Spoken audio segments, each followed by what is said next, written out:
Hi everyone, it's great to be here. My name is Riesenkampff. I'm a co-founder of iBondis. So, do I have the clicker or do you click? Sorry about that. Welches? Yeah, perfect.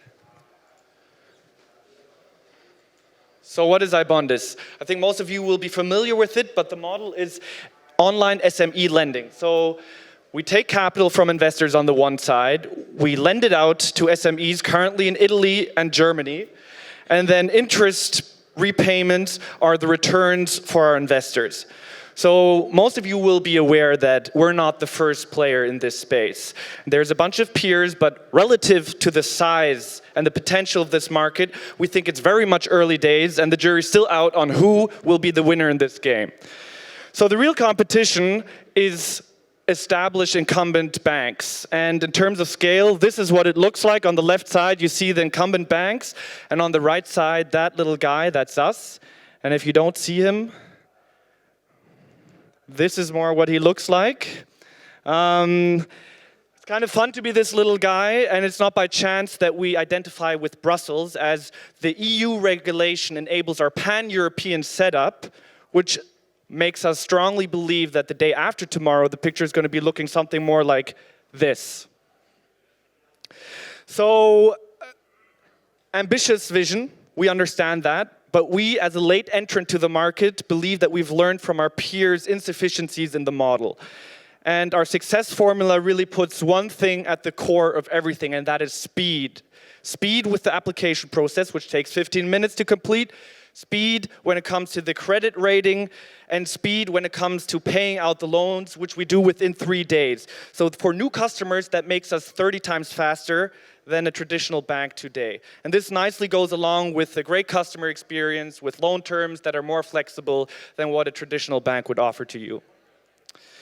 You got to get a bunch of stuff right, but the two most important factors, number one, and this is a big differentiator to all of our peers currently, we own the entire process. We're not just an intermediary. So we run in Luxembourg a regulated loan issuing fund that collects capital from institutional investors on the one side and is direct counterparty to the SMEs. And this allows us to be completely independent when operating from a fronting bank. Yeah? Success factor number two, of course, is how we do the risk assessment. Just like a traditional bank, we'll take a look at the financial data, we'll have third-party credit scores, we'll look at the company's financials, we'll run automated affordability checks, aggregate this into a probability of default. Now, in addition to this, we add behavioral data to the picture, and both on the company and the individual level. And this is social media, this is sign-up behavior, this is more generally speaking, anything that we find on Google about the borrower. And this makes up a behavioral score, which we use to notch the PD established from the financial data. So today, and you can see this down here, we do what banks do, just faster and cheaper, and we have an edge when determining PD by adding the digital footprint of a borrower to the picture. So at iBondis, we're currently looking for three things. Number one is borrower partnerships. And we, as you can see, pay handsomely referred borrowers from our partners. Number two, as always, we're looking for institutional debt investors. And more opportunistically, since we just closed a round in February and are good to go for the rest of the year at least, we're interested in talking to equity investors. So if any of you are interested in one of these three topics, come find me outside or shoot me an email at alex@ibondis.com. Thank you very much for your attention and enjoy the rest of the show.